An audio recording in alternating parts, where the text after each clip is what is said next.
அதிர்ச்சியான செய்தியை நான் சொல்ல போகிறேன்.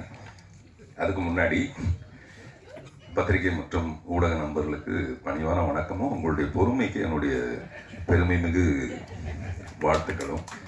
நீங்கள் வந்தோன்னே யோசிச்சிருப்பீங்க, தங்கர் பச்சன் சாரே இல்லை இங்கே, எப்படி இந்த நிகழ்ச்சி இவ்வளோ நேரம் எப்படி ஓட்டுறது அப்படின்னு நினச்சிருப்பீங்க நீங்கள். ஏன்னா அவர் தான் பேசினார்னா அப்படி மணிக்கணக்காக பேசுவார். அவரை மாதிரி ஒரு திறமையான ஒரு கதாசிரியரை நான் வந்து சந்தித்ததில்லை. ஏன்னா அவருடைய கதைக்களங்கள் எல்லாமே ரொம்ப ரொம்ப ரொம்ப புதுசு. அதில் ரொம்ப சரியான விதைங்கிறது இந்த அழகி கதை. இந்த படத்தை அவரை தவிர அவர் யாராலையும் இந்த உலகத்திலேயே வெற்றி அடைய வச்சிருக்க முடியாது. அதுக்கு என்ன காரணம் நான் அப்புறம் பின்னாடி சொல்கிறேன். அதான் அந்த அதிர்ச்சியான தகவல். அப்படிப்பட்டவர் வந்து அவர் பேசுகிற சுவாரஸ்யம் வந்து ரொம்ப அலாதியானது. நம்மக்கிட்ட வந்து கேட்பார், சார் ஒரு நல்ல படம் எடுக்கிறதுக்கு என்னை விட்டு அவர் யார் சார் இருக்கா, நீங்களே சொல்லுங்கள், ஒரு டைரக்டர் இங்கே இருக்காரா சார் அப்படின்னு என்கிட்ட கேட்பாரு. நான் ஒரு டைரக்டர் தான், எவனால் ஒரு நல்ல படம் எடுக்கிறதுக்கு இந்த தமிழ்நாட்டில் இருக்கானா சார், என்னை விட்டா ஒரு டைரக்டர், நீங்கள் சொல்லுங்க சார் அப்படின்னு. இப்போ அதையே தான் இப்போ வந்து ஒரு பிரச்சாரத்தில் சொல்லிட்டு இருப்பார். என்ன விட்டா உங்களுக்கு நல்லது செய்யறதுக்கு வேற எவனாவது இங்கே இருக்கானா, எவனாவது வரா, நான் விதிகளை பாருங்க, அதனால உங்க ஓட்டை வந்து நீங்க எனக்கு போன என்ன போடுறீங்களா இல்லையா அப்படின்னு வீட்டுக்குள்ள போய் சண்டை போட்டுட்டு இருப்பாரு என்ன. அதெல்லாம் நிச்சயமா அவர் தான் நாளைய எம்பி அந்த தொகுதிக்கு. அவருக்கு முன்கூட்டிய வாழ்த்துக்கள். விதை முளைக்க நீர் நிலம் ஒளி எல்லாம் வேண்டும், விதை முளைக்க நீர் நிலம் ஒளி எல்லாம் வேண்டும், கவிதை முளைக்க நீ போதும் எனக்கு. நான் இங்க சொல்ல வந்தது வந்து இந்த கவிதைக்கு முன்னாடி அப்படி ஒரு தங்கர் பச்சன் சார் இருந்திருந்தாருன்னா இந்த நிகழ்ச்சி வந்து சுவாரஸ்யமாக போயிருக்குமேங்கிற உங்களுடைய குறையை தீர்க்கிறதுக்காக திரு கருணாநிதி அவர்கள் அவ்வளவு அழகாக அவருடைய தமிழ், கருணாநிதினாவே தமிழ் தான், தமிழ்னா கருணாநிதி தான். அதனால இப்பவும் நமக்கு மறைந்த முதல்வர் கருணாநிதியை ஞாபகப்படுத்துகிற அளவுக்கு அவருடைய அழகான தமிழ். அதே மாதிரி தளபதி பேசுனது எல்லாமே உண்மையான விஷயம் தான். இன்னும் நிறைய இருக்குது, இன்னொரு 30 நாளைக்கு பேசுகிற அளவுக்கு இருக்குது, அவ்வளோ உள்ள ஆழங்கள்லாம் இருக்குது. அதுக்கு நடுவில் நீங்கள் கைத்தட்டி அதை கெடுத்துட்டீங்க, பரவாயில்ல. நிஜமாவேங்க உண்மையை பேசுறதுக்கு வந்து ஒரு பெரிய மரியாதையே இருக்காது நாட்டில். நிஜமாவே அந்த அதிர்ஷ்டான தகவல் தான் நான் சொல்ல போறேன். உண்மைக்கும் யதார்த்தத்துக்கும் மரியாதையே கிடையாது. அந்த அதிர்ஷ்டி தான் நான் பின்னாடி சொல்ல போறேன். இப்போ நான் சொன்னது விதை முளைக்க நீர் நிலம் ஒளி எல்லாம் வேண்டும், கவிதை முளைக்க நீ போதும் எனக்கு. கவிதைன்றது ரொம்ப அழகான ஒரு விஷயம். அதுக்கு வந்து நீ மட்டும் இருந்தால் போதும்டி, நான் கவிதை எழுதிடுவேன். அசை போட்டு விட்டால் சுவிங்கத்தை கூட உம்மிடம் மனம் வராத எனக்கு, அசை போட்டு விட்டால் சுவிங்கத்தை கூட உம்மிடம் மனம் வராத எனக்கு, உன் நினைப்பை மட்டும் எப்படி. கொஞ்ச நேரம் அப்படி அசை போட்டால் அந்த சுவிங்கத்தை கூட என்னை துப்ப மனசு வரல, ஆனால் உன்னுடைய நினைப்பை நான் எப்படி மிஸ் பண்ணுவேன். இதெல்லாம் அழகான காதல் கவிதைகள். விலக விலக புள்ளி தானே நீ மட்டும் எப்படி விஸ்வரூபம். நம்மளை விட்டு விலகி போச்சுன்னா அது புள்ளியாக மறைஞ்சு போயிடும். ஆனால் நீ மட்டும் எப்படி இன்னும் விஸ்வரூபம் மாதிரி அழகியா மனசுலேயே இருக்க. நம்மளுடைய காதலிக்கெல்லாம் வந்து வேற வேற பேர் இருக்கலாம். ஒவ்வொருத்தரும் காதலிக்கிற பெண்ணோட பேர் வேற எல்லாம் இருக்கும். ஆனால் அவங்க எல்லாருக்கும் பொதுவான ஒரு பேர் வந்து அழகிதான். அவளுக்கு பேரெல்லாம் வேற என்னென்னமோ இருக்கும். அந்த அழகின்றது அவளுடைய அழகை சொல்ற ஒரு விஷயம் இல்லை, அது இவனுடைய மனசோட அழகு. அது இவனுடைய மனசோட பார்த்தா அவனுக்கு பொண்ணு வந்து மிக அழகா இருப்பா. அப்படிப்பட்ட ஒரு காதலி.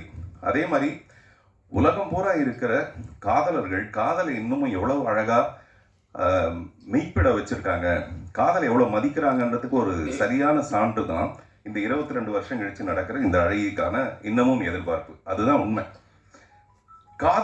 காதலி வந்து பொய், காதலனோ காதலியோ பொய், பட் காதல் மட்டும்தான் நிஜம். காதலர்கள் தோத்து போகலாமே தவிர காதல் தோற்கவே தோற்காது. அதனால தான் இந்த அழகியும் தோற்கலை. அதுதான் முக்கியமான ஒரு காரணம்.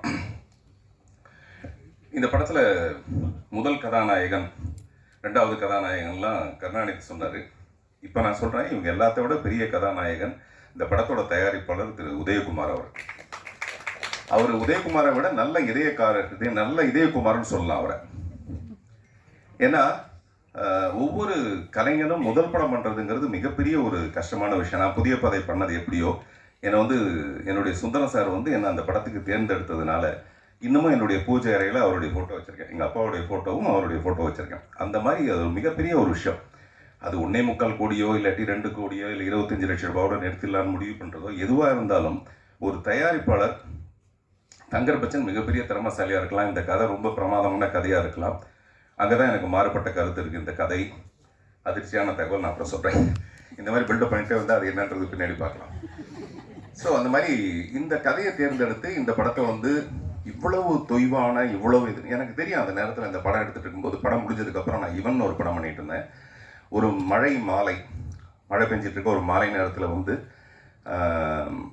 என்கிட்ட கேட்டாங்க. அப்போ வந்து 1.25 கோடி 2 கோடி ரூபாய் செலவு பண்ணிட்டோம், சிட்டியை மட்டும் நீங்கள் வாங்கிக்கிறீங்களா அப்படின்னு கேட்டாங்க. நான் சொன்னேன், இவன் படம் நான் பண்ணிட்டு இருக்கேன், நான் தான் ப்ரொடியூசர், என்கிட்ட அவ்வளோ பணம் இல்லை இந்த படத்தை வாங்குறதுக்கு. அப்போ இந்த நிறைய ப்ரொடியூசர்ஸ் வந்து நிறைய டிஸ்ட்ரிபியூட்டர்ஸ் இந்த படத்தை வேணாம் நிராகரிச்சது எல்லாமே. அப்போ நான் சார்ட்ட சொன்னேன், அவருக்கு நினைவு இருக்கும்னு நினைக்கிறேன், இன்னொரு 25 லட்சமோ 30 லட்சமோ போட்டு பிரிண்ட் அண்ட் பப்ளிசிட்டி பண்ணி ரிலீஸ் பண்ணால் இந்த படம் வந்து பெரிய லாபத்தை அடையும் அப்படின்னு நான் சொன்னேன். நானும் சொன்னேன், வேற தங்கர் பச்சன் அஃப்கோர்ஸ் சொல்லியிருப்பாரு. அப்புறம் பார்த்தா படம் வந்து மிகப்பெரிய வெற்றி அடைஞ்சிருக்கு. உண்மையிலேயே இந்த டிஸ்ட்ரிபியூட்டர்ஸ்ன்றவங்க என்னன்னா, ஏற்கனவே ஒரு செட் மெனு மாதிரி மைண்டில் வச்சுருப்பாங்க, இப்படி இருந்தால் தான் இந்த படம் ஓடுன்னு. ஒவ்வொரு தடவையும் அவங்களோட அபிப்பிராயத்தை உடைச்சிருக்கு. மீனாட்சி சுந்தரம் சார் நீங்கள் தப்பாக நினச்சக்கூடாது, டிஸ்ட்ரிபியூட்டர்ஸ்க்குன்னு ஒரு மைண்ட் இருக்கும், ஆனால் அதை உடைச்சது பூரா ரசிகர்களாக இருப்பாங்க. அது ஒருதலை ராகமாக இருக்கலாம், 16 வயதுலையாக இருக்கலாம், எத்தனை படங்களாக இருந்தால் இருக்கலாம். ஆனால் இப்போ மீனாட்சி சுந்தரம் பேசும்போது சொன்னார், அவருடைய வேட்டையாடு விளையாடு 96. நான் சொன்னேன், ரொம்ப அழகாக அதை சொல்லி தொகுத்து கொண்டு வந்து அழகில கொண்டு வந்து சேர்த்துருக்கீங்க. பிகாஸ் அது ஒரு ஸ்ட்ராட்டஜி, அது கரெக்டான ஒரு ஸ்ட்ராட்டஜி. அவருடைய கருத்து கணிப்பு மிக சரியாக இருக்குங்கிறது, இந்த படமும் அந்த மாதிரி வெற்றி அடையணுங்கிறது. ஸோ மிஸ்டர் உதயகுமார், அவருக்கு பின்னாடி அவருடைய குடும்பம். நிஜமாகவே ஒருத்தர் வந்து ஒரு நல்ல விஷயம் பண்ணணும்னா அதுக்கு பின்னாடி குடும்பம், முக்கியமாக மனைவி.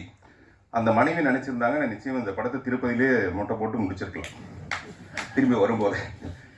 இப்போ வந்து இந்த மனைவிக்காக வர்றது எதுக்கு வரேன்னா, தேவயானிக்காக வரேன். தேவயானி வந்து முதல்ல மனைவி ஆகும்போது நடித்த படம் இது. அவங்க கேட்டாங்க, இந்த மனைவி மீது